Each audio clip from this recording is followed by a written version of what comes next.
sua vida. Todos acharam? Amém.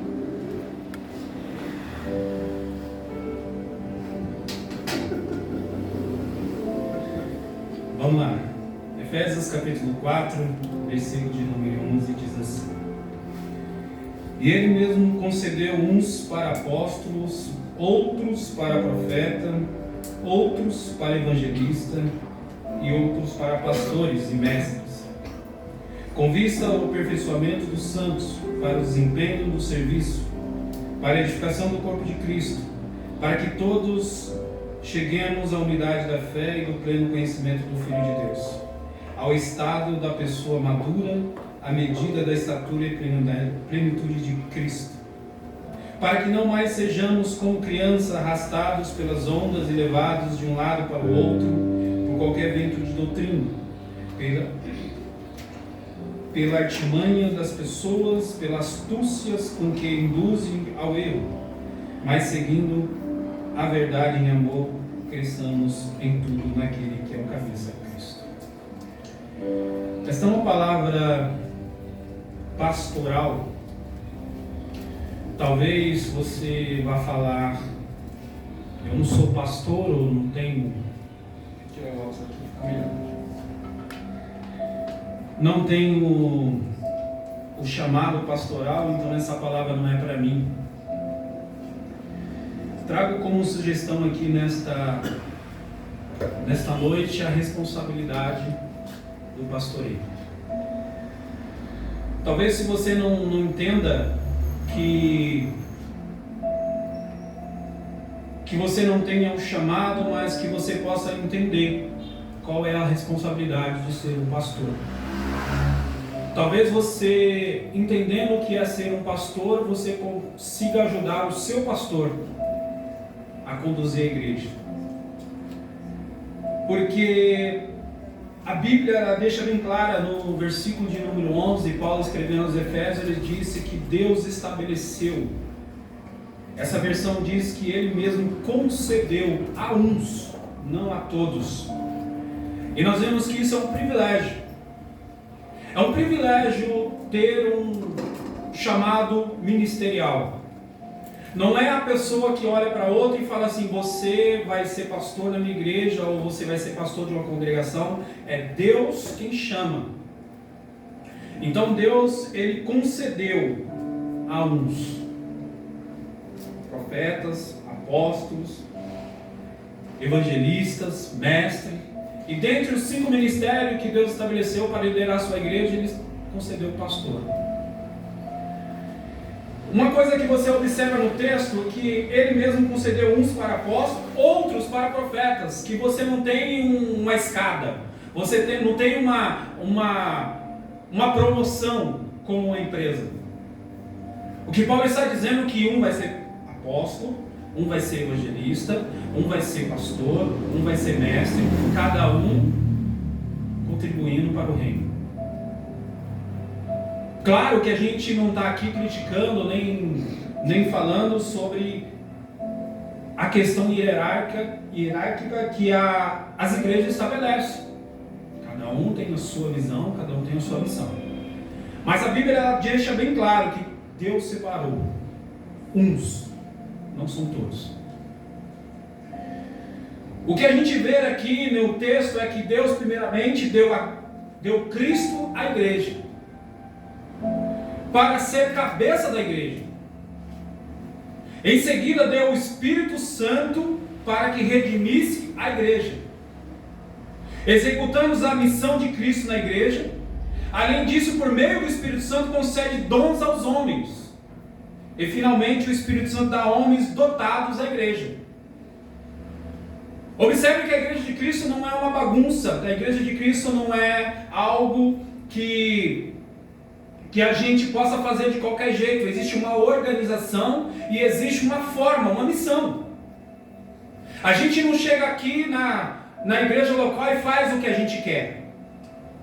Existe um manual, existe a Bíblia Sagrada.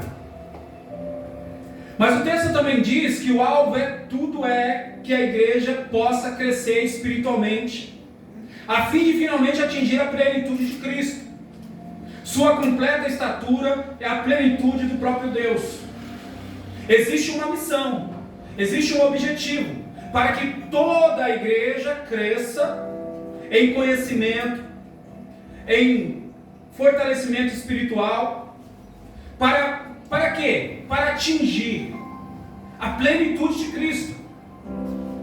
Nós vamos caminhando e nós vamos sendo conduzidos pelos nossos pastores, aprendendo e ensinando juntos, até que nós completemos essa plenitude de Cristo. Nenhum ser humano vai conseguir até o final da sua vida chegar à plenitude de Cristo, porque esta plenitude só vamos ter quando nós estivermos com o Senhor, porque a Bíblia diz que como Ele é, assim seremos. Mas existe um objetivo de crescimento, e o crescimento não é de cargo, o crescimento não é de algum benefício da igreja, mas o crescimento espiritual, a maturidade de chegar à plenitude de Cristo. Então os pastores, eles são dotados de conhecimento, poderes de consolação, entendimentos de governo, simpatia com problemas dos outros. O pastor deve ser um mestre. Todo pastor deve ser mestre, mas nem todo mestre é pastor. E nenhum homem é apto para ser pastor se não souber ensinar. Então todo pastor, ele deve ser mestre, ele deve ensinar. Se o pastor ele não sabe ensinar, ele não está apto a ser pastor. E eu não estou falando do ensinamento que a gente vem numa escola bíblica, que é fundamental que você tenha um ensino, mas ensinar com a vida, ensinar com o comportamento, ensinar na caminhada. Então nós todo dia estamos ensinando. A Bíblia também diz que os pastores são guardiões do conhecimento, possuidores de habilidades naturais e concedidas por Deus. A tarefa de ensinar é a de transmitir conhecimento, inspirar os cristãos com grandes verdades, e assim, por meio da instrução geral, conferir a igreja, contribuir para levar os membros mais perto da imagem de Cristo. Resumindo tudo isso que eu acabei de ler aqui, de falar, o pastor vai pegar a igreja, as pessoas que estão aí, vão conduzir a mais perto da cruz, a mais perto de Cristo, não mais perto dele. Esse é o objetivo. São guardiões, porque levam homens a perceber a grandiosidade de Cristo, os seus propósitos no mundo, a responsabilidade do cristão individual como membro de uma comunidade cristã, a necessidade de santidade, consagração. Então o pastor vai conduzir a sua igreja a chegar à plenitude de Cristo. Nós vemos aqui, como eu disse, que Deus concedeu uns para profetas, uns para evangelistas. Então a palavra para é uma preposição que indica uma direção. Entendemos aquilo que recebemos um dom ministerial, tem uma direção, uma missão. Não foi um status. Ser pastor não é um status. Não é. Mas é uma missão. É conduzir a igreja em uma direção.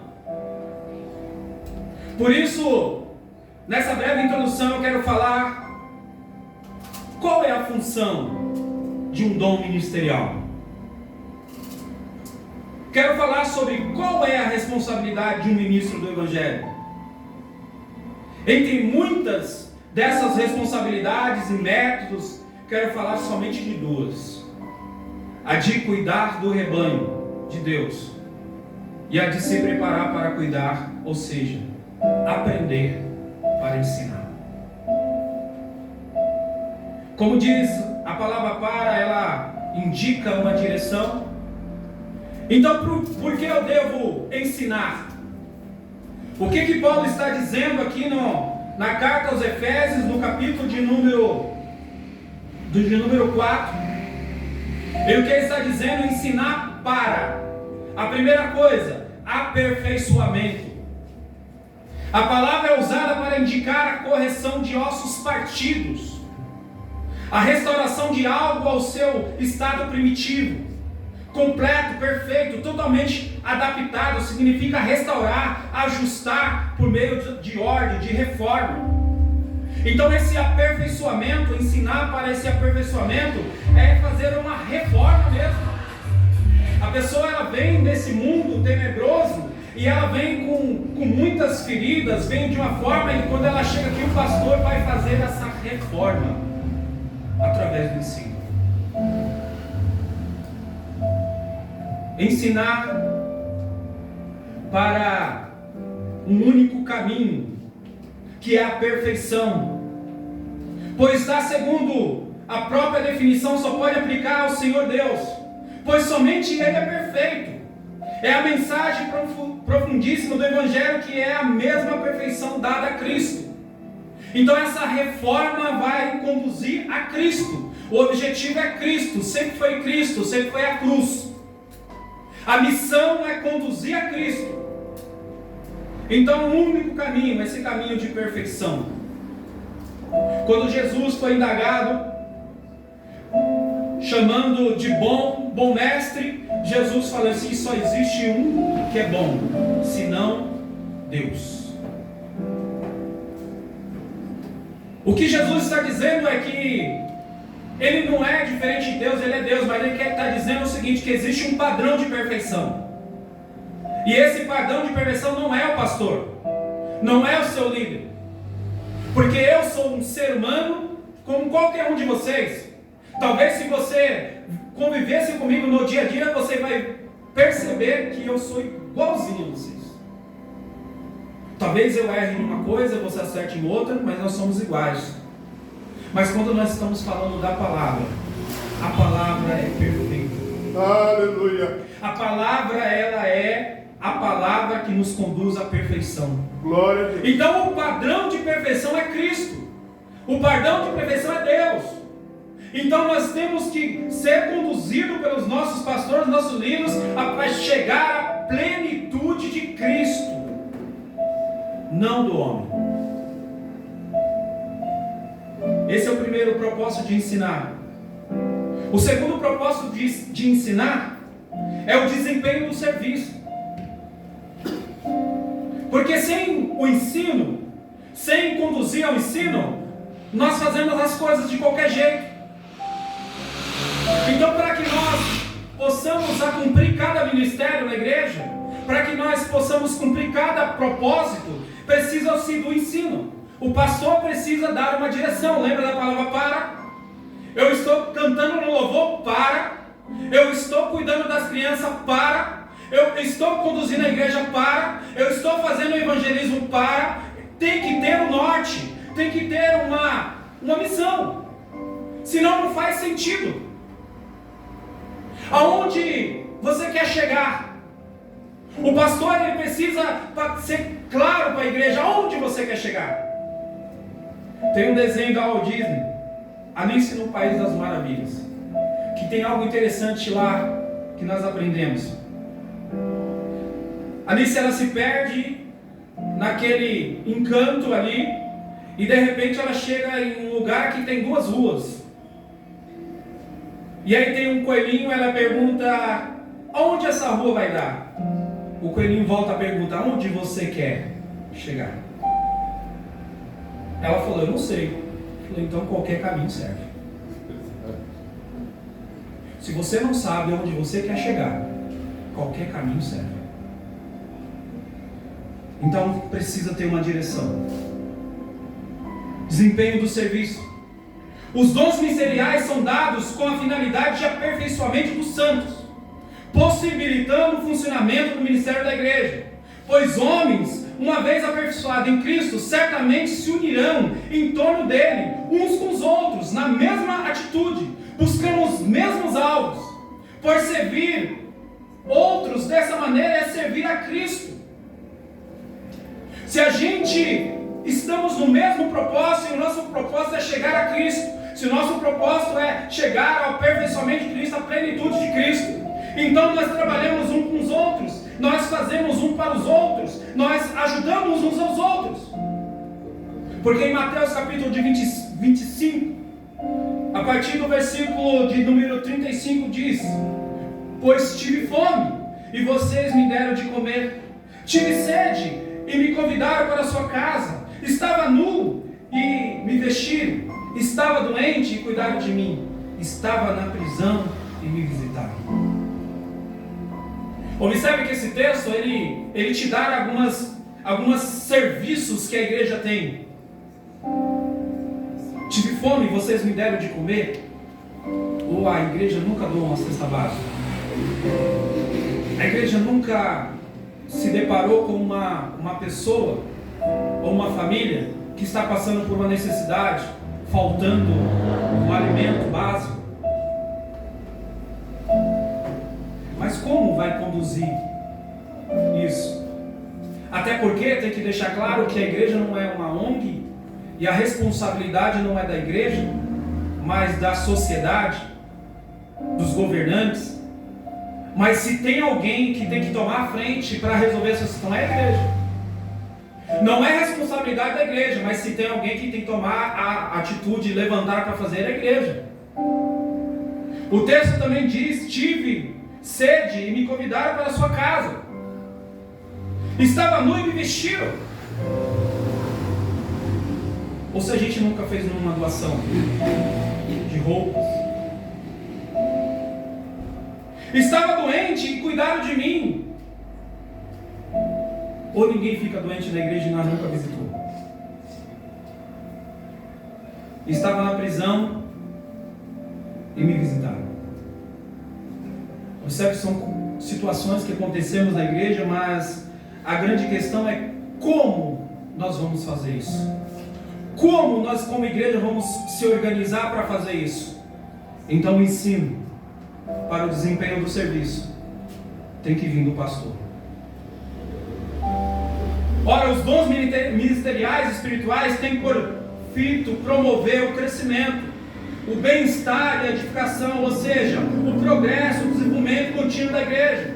Portanto, os dons foram entregues a fim de preparar o seu povo para trabalhar no ministério, isto é, para a edificação. Deus aperfeiçoa seus santos por meio do trabalho da edificação. Edificação a gente lembra do que? De prédio, de casa, é construir mesmo, é construir desde o alicerce e construir uma grande casa na rocha que é Cristo. Aleluia. E para fazer isso precisa de ensino, precisa conduzir, precisa todo mundo se unir. Senão, na linguagem da comunidade, a casa cai.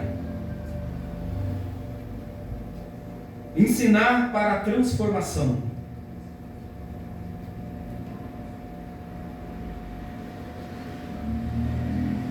Esse é o terceiro objetivo. Ensinar para a transformação. A transformação do cristão segundo a imagem de Cristo de um estágio de glória para o outro, por meio do Espírito Santo. A condução do Filho de Deus à glória, para que se torne membro da divina família, para serem filhos como filhos para que compartilhe com ele a sua natureza e herança. Essa transformação é de dia a dia, dia após dia. Por isso que as igrejas, às vezes os pastores convocam a igreja para orar, para estar junto, fazer uma consagração, e às vezes não damos importância, mas nós precisamos estar junto, fazendo uma transformação. O ano passado está fazendo exatamente aí um ano. Eu resolvi fazer um propósito de oração de 40 dias de jejum e oração. O que eu quero dizer aqui não é a questão particular, mas dizer o seguinte, que eu comecei esse propósito no objetivo de mudar o outro. Com 5 dias, eu comecei a entender que quem precisava de transformação era eu. E que os outros que eu estava orando estavam melhor que eu. Aí foi difícil. Dos 40 dias, 35 foi orando pela minha vida e falando: Deus, eu preciso da sua ajuda. É verdade. Eu preciso ser transformado. Aleluia. Então, quando nós olhamos para isso, nós fazemos um propósito, uma consagração, e às vezes fazemos a consagração para que a igreja fique avivada, para que a igreja fique transformada, mas na verdade a transformação é minha, é primeiramente em mim. A transformação é dentro de mim, então precisamos ser ensinados nessa transformação. Nós não fazemos a consagração ou buscamos mais a Deus para ter um status, para a gente, como a gente vê por aí, de eu estender a mão, a pessoa cair. Que privilégio tem isso? Mas o grande privilégio é você dobrar os seus joelhos e orar e levantar e falar assim: eu preciso mudar. Do jeito que está, não dá. Então o ensino é para edificação, para aprender a servir no serviço e para transformação. Como eu disse na introdução, mas existe um foco, um objetivo. E o texto diz com a palavra até. Até dá um sentido de que há um limite. Eu poderia falar para o pastor Sadraque, falou pastor Sadraque, nós vamos dividir essa mensagem. Vai ser 4 tópicos. Mas você só vai até o 2. Do 2 para frente é eu. Eu impus o limite. E o texto está dizendo isso, que nós, com dons ministeriais, devemos ensinar até aqui. Mas esse até diz o quê? Até esse processo de aperfeiçoamento é aquilo que continuamente nos preenche mais e mais com a plenitude de Deus. Mas embora Deus seja infinito, a eternidade futura inteiramente se caracteriza por um preenchimento contínuo, pois no céu não há estagnação. É um processo contínuo de santificação. Então eu vou ensinando a pessoa até que ela chegue a uma estatura que ela comece a me ajudar, não me atrapalhar. Eu vou te conduzindo, eu vou te ensinando até que você consiga andar com as suas próprias pernas. Eu vou te ensinando a ler a Bíblia. Como é que eu começo? Ler a Bíblia até que você consiga já fazer a sua leitura própria. Eu vou te ensinando o seu devocional até que você consiga fazer o seu devocional sozinho. Até que você comece a andar sozinho. Existe um limite. Eu não levo você no colo a vida inteira. 40 anos no Evangelho e ainda tem as mesmas reclamações de quando se converteu. Isso não é o Evangelho. Então existe um limite. A gente ensina até aqui. Me lembro de um homem que me ensinou muito, chamado Edivaldo. Esse rapaz, ele chegou na igreja, ele vinha de uma casa de recuperação e ele foi a primeira pessoa com a qual ele deu de frente na igreja. Eu dei atenção para ele. Ele estava precisando de roupas, estava precisando de alimento. Eu juntei os irmãos, na época eu liderava o evangelismo, juntei os irmãos, ajudei ele.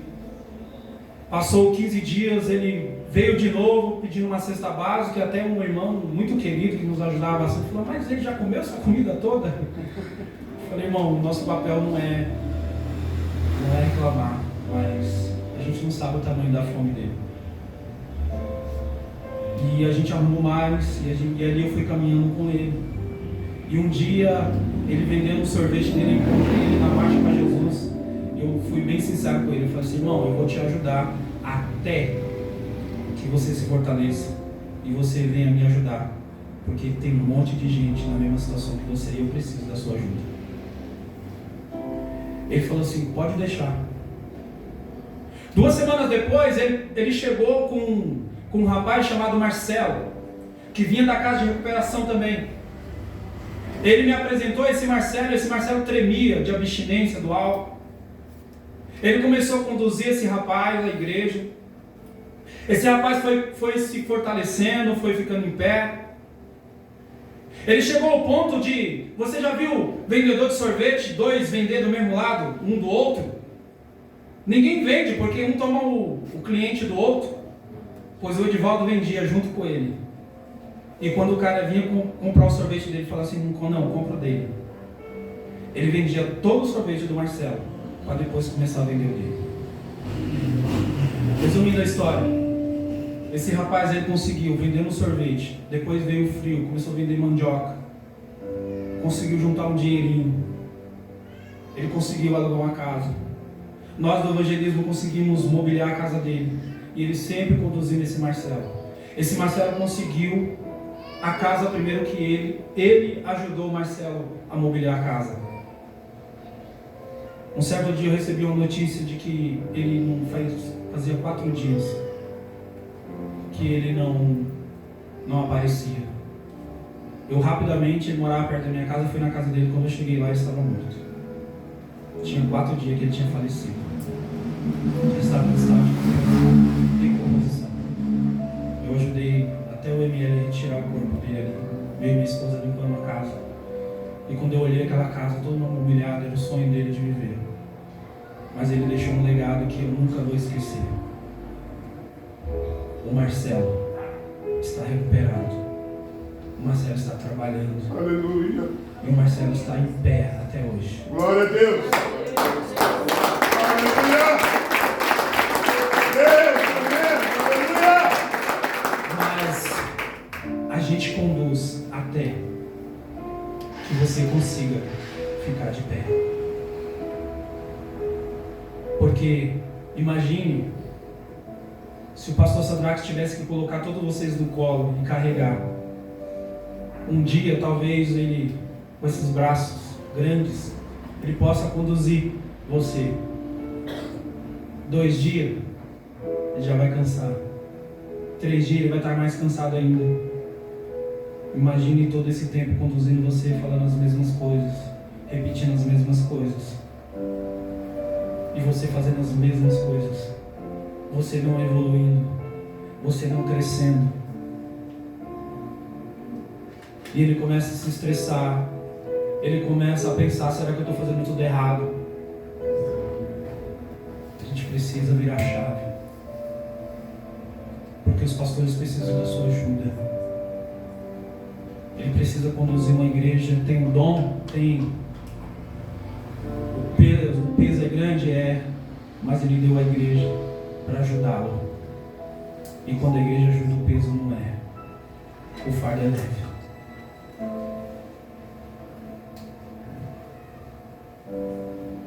Então existe um limite até.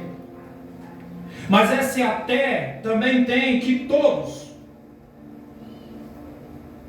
Todo não diz todos nós, sim, mas o todo. O todo, a igreja.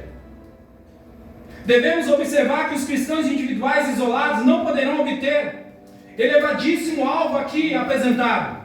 A igreja inteira que atingirá tal alvo. Todos nós perfazemos o corpo único organismo. O crescimento se dá por igual. A gente não chega no objetivo que o pastor traçou sozinho, com individualidade. Me lembro também de uma grande lição na Copa de 2006. Talvez nos últimos tempos a melhor seleção, o quarteto fantástico, Ronaldo, Imperador, um monte de gente. Cafu, o recordista de Copa. Ronaldo, o artilheiro de todas as Copas. Kaká, o melhor do mundo. Talentos individuais, mas não foram campeão. Por que será? Esse isolamento, talvez uma pessoa ou outra está crescendo, mas e as outras? A gente não se preocupa. Por que o outro não está vindo? Porque a igreja precisa crescer como um todo. A igreja precisa atingir como um todo. Hoje o pastor, a gente conversando, passamos o dia junto, o pastor olhou para um salão enorme. E só quem é pastor entende isso. Meu sonho era alugar este salão. É o sonho. Pode acontecer? Pode. Se a igreja abraçar a causa, se a igreja abraçar o objetivo, e for o objetivo da igreja, alcança. Mas se tiver talentos individuais, não alcança o todo. Por isso, todos, se fala do todo, o crescimento ele precisa ser igual. A Bíblia fala do corpo de Cristo como um organismo. Você já parou para pensar, se você desde criança o seu pé direito crescesse mais que o esquerdo? Se o seu braço direito crescesse mais que o esquerdo, como você seria? Como esse corpo seria? Será que conseguiríamos fazer o que nós fazemos hoje? De maneira nenhuma. O corpo precisa crescer por igual. Cada um no seu limite e na sua capacidade. Mas o corpo precisa crescer como um todo. A segunda coisa, até que a unidade de fé. A fé é um instrumento de salvação. E vivemos de fé em fé. Na fé que entregamos a alma eternamente nas mãos de Cristo, pois a fé é essa entrega. Essa entrega será finalmente absoluta, em que todos os remidos se entregarão totalmente por igual a Cristo, chegando àquela grande unidade que é o objetivo de tudo quanto ocorre na igreja. Então essa fé não é, mais uma vez, individual, é a fé de todos, a fé por igual, crescendo todos. Observe, não perca afiado o fio da meada, mas o pastor está ensinando para o aperfeiçoamento, para a transformação, para o crescimento, para a edificação, até que existe um limite, para que todos cheguem ao crescimento junto, para que todos cheguem à unidade da fé. Porque o grande objetivo nosso é que nós todos chegamos na glória e que nenhum se perca. Porque essa foi a oração sacerdotal de Jesus. Jesus, no Evangelho de João, ele diz: Senhor, eu te louvo porque nenhum se perdeu dos que o Senhor me deste, a não ser o filho da perdição. O Judas só se perdeu porque ele quis. Mas se dependesse de Cristo, ele não se perdia.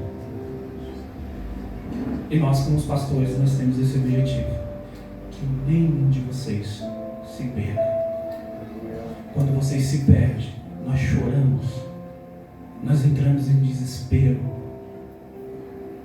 Essa semana um rapaz entrou em contato comigo pedindo uma orientação sobre casa de recuperação, mas infelizmente eu não tenho mais nenhum contato, mas eu conversei com ele, indiquei algumas pessoas que estão ainda nesse meio. Esse rapaz, ele era um rapaz na cidade onde a gente morava que matou muita gente, fez muita maldade. E ele se converteu e um dia, no encontro com Deus, eu encontrei ele lá. Como eu fiquei feliz vendo ele lá. Mas esse irmão, ele teve uma recaída. E eu falei uma oração rápida: Jesus, ele não pode ter uma recaída. Porque ele vai tirar vidas. Verdade. Ele vai fazer mal para famílias. Verdade. Só quem é pastor entende isso. Verdade. Talvez você não entenda quando o pastor está ligando para você. Talvez você não entenda como o pastor está mandando uma mensagem para você. Talvez você não entenda porque o pastor se preocupa que você não faltou no culto, se aconteceu alguma coisa.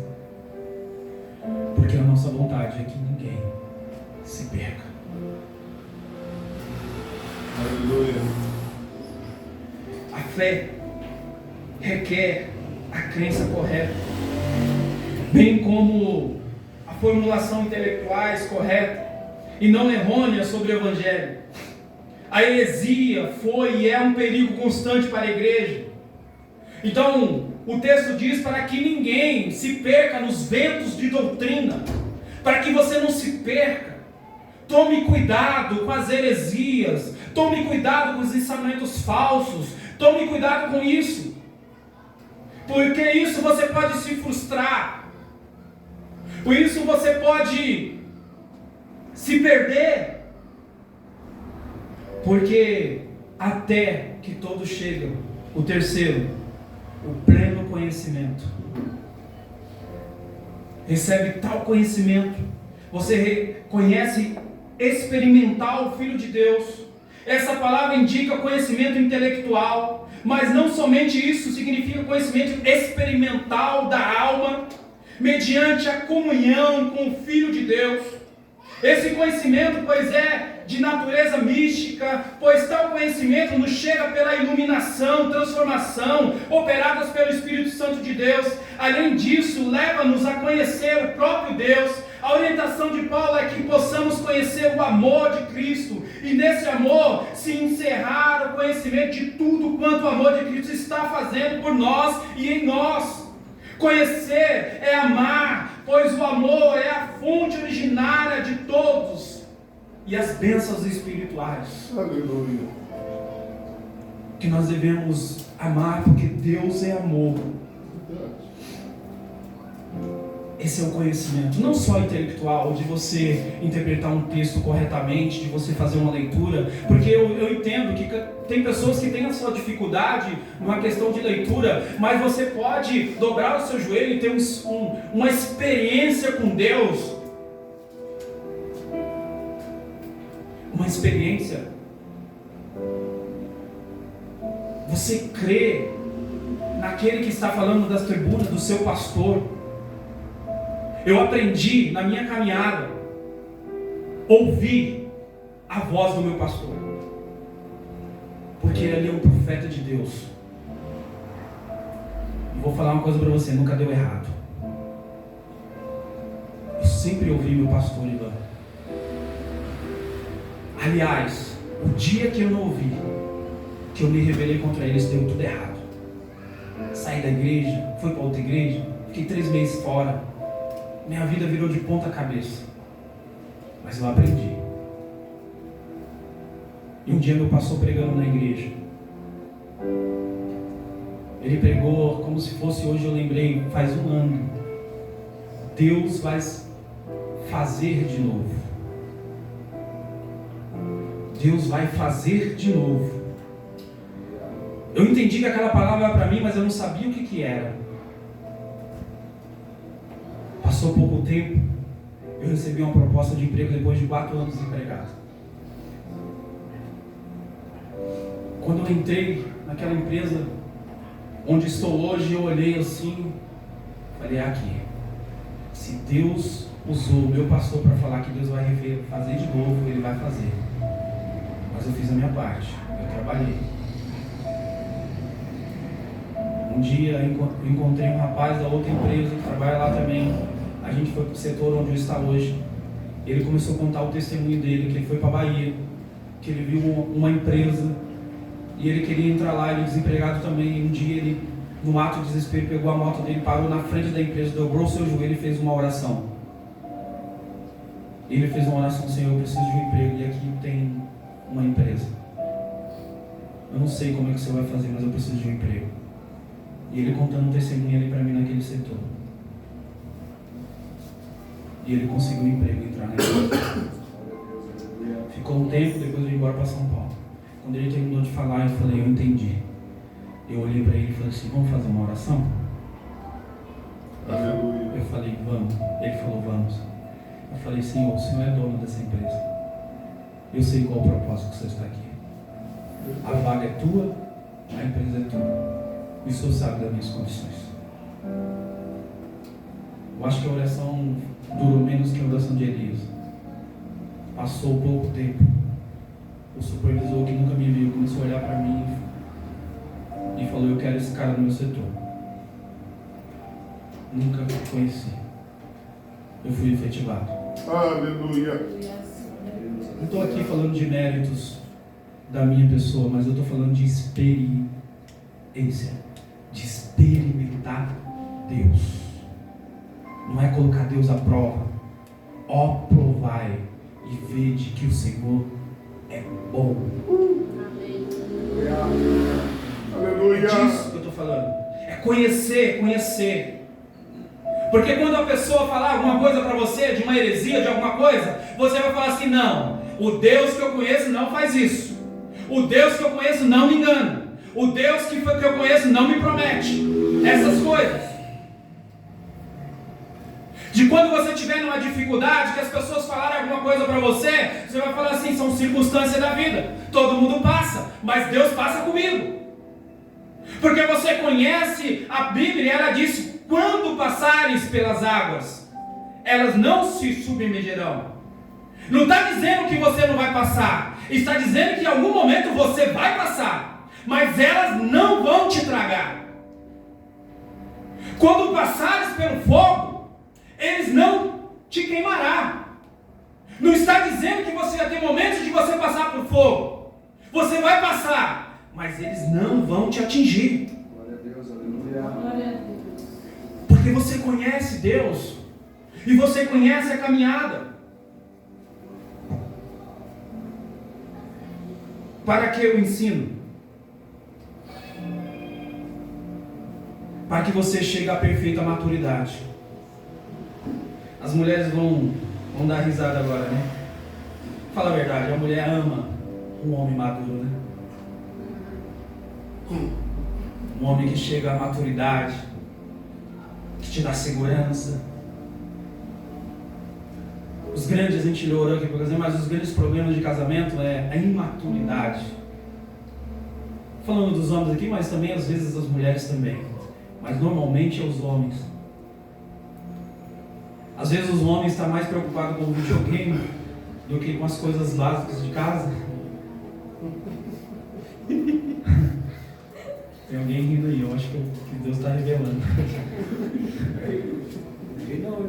Mas não é dessa maturidade que eu estou falando aqui.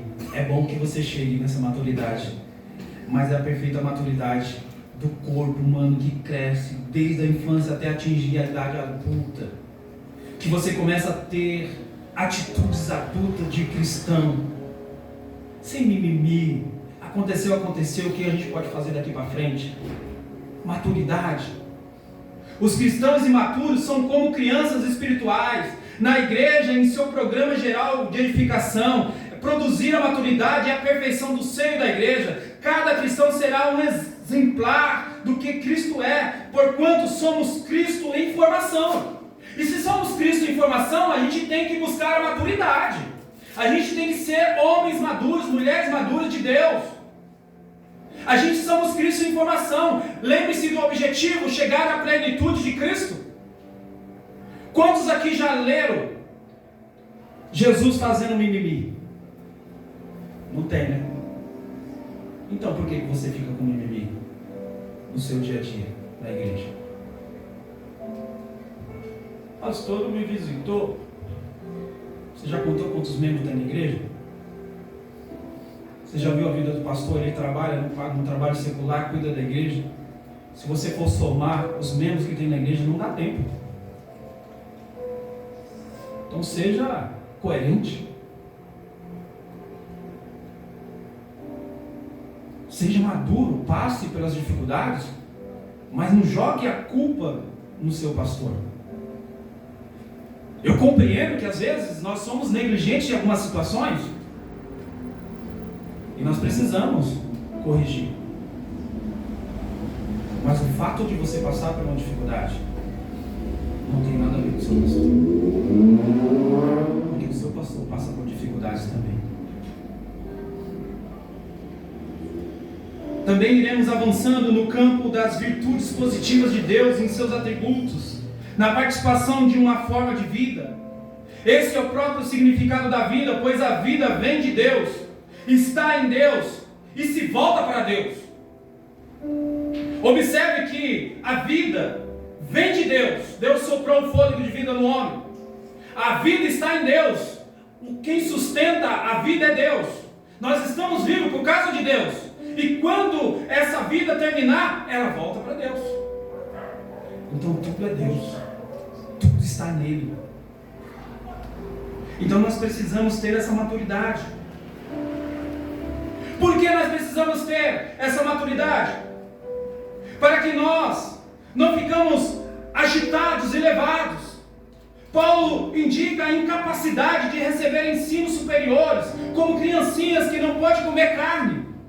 Mas então enfoca os cristãos espirituais imaturos, sem base firme, de temperamento inconstante, sujeitos a alterações criadas pelos caprichos da mente, carregadas ao redor por várias doutrinas. Isso é comparado com o que escreveu Platão. Olha só o que Platão diz.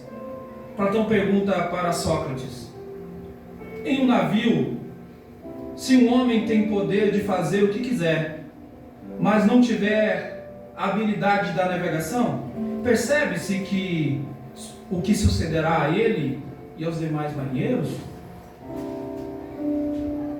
Sócrates responde aos Alcíbiades: sim, eles perecerão. Você pode estar num grande navio, num grande cruzeiro, mas se você não tem habilidade de navegação, você se perde. E não só você, mas todos à sua volta. Se você se perder, a sua família se perde, os seus filhos se perdem, todo mundo se perde. E lembre-se que eu disse quase agora: o seu pastor não quer que ninguém se perda.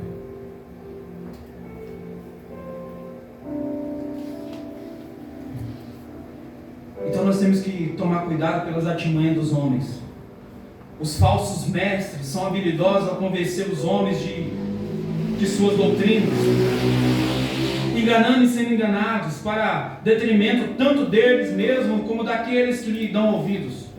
Astúcias, artimanhas, ilusão são os meios que os falsos mestres usam para convencer os seus ouvintes. São pessoas que usam da palavra de Deus, usam das suas artimanhas, do seu poder de persuasão para enganar.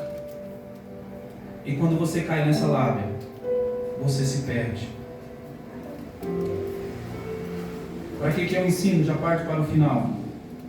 Seguindo a verdade em amor, vivendo de acordo com a verdade, sendo leal para com Cristo, para a sua doutrina, sendo aquela conduta que o Senhor exige dos seus seguidores.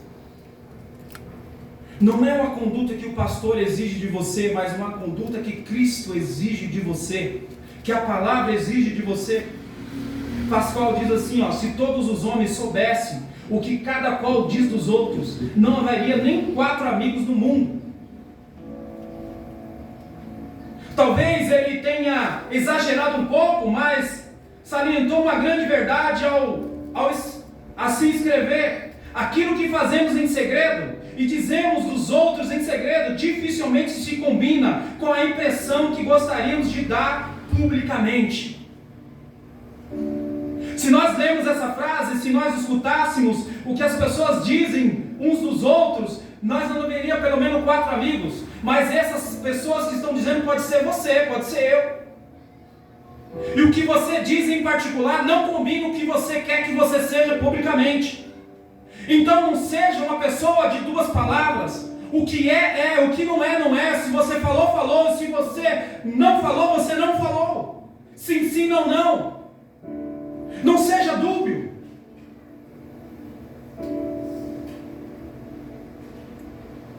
Aquilo que fazemos em segredo e dizemos dos outros em segredo dificilmente combina com a nossa impressão ao dar a nossa aparência particular, ou mesmo como gostamos de expressar perante os nossos amigos.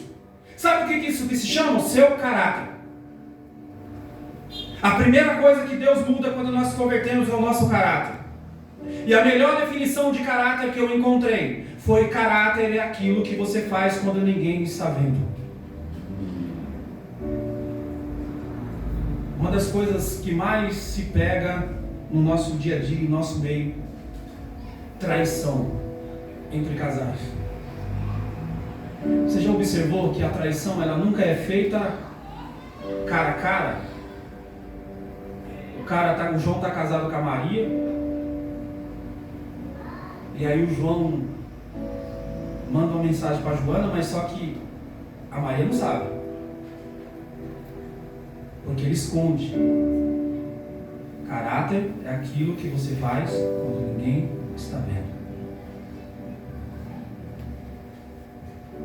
conversão está vinculado não é o que o seu parceiro faz, de carência, todas essas histórias que a gente escuta.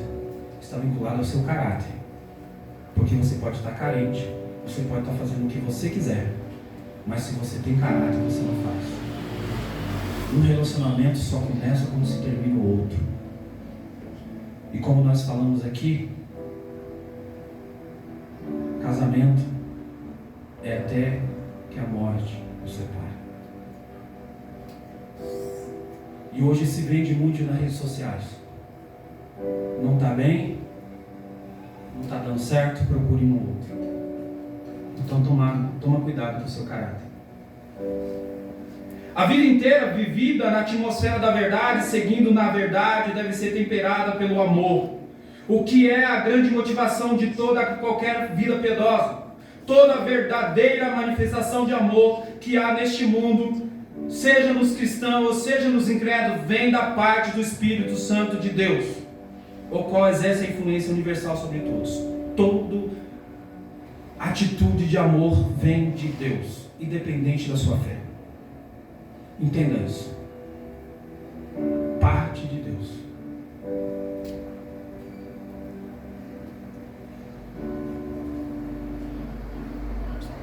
Em último lugar, para que esse corpo seja bem ajustado e consolidado. A ideia de harmonia, de adaptação, de solidariedade, de unidade na diversidade, existe uma vida vital que vem primeiramente do cabeça, que é Cristo, e que então se difunde por todo o corpo. Por essa razão, o corpo é vivificado pela vida divina. Cada cristão, de acordo com a sua medida, a capacidade do corpo, torna-se um contato mediante o que a vitalidade do Espírito Santo de Deus é dispersa por todo o corpo. Resumindo tudo isso, você fica bem ajustado com Cristo, bem consolidado e maduro, bem ajustado. A igreja como um todo fica fechada, fica bem ajustado diante de Deus. Para que isso? Para a edificação de si mesmo em amor. Porque o amor é o elemento onde funciona a unidade verdadeira e o benefício mútuo no corpo de Cristo. Sem o amor, essa realização é simplesmente impossível. O amor edifica, o amor é vínculo da perfeição. De tudo que eu disse. E aí eu convido o Ministério de Louvor, que nós vamos entoar uma canção. E depois da canção nós vamos concluir e orar. O amor é o vínculo da perfeição de Cristo. E isso nos mostra a suprema importância do amor, porque é mediante o amor de Cristo que habita em nossos corações, e é nesse amor que chegamos a conhecer a pessoa de Cristo, mediante a iluminação do Espírito Santo. Sem o amor, nada disso vale. Se coloque de pé. Talvez você chegou aqui nesta noite cansado.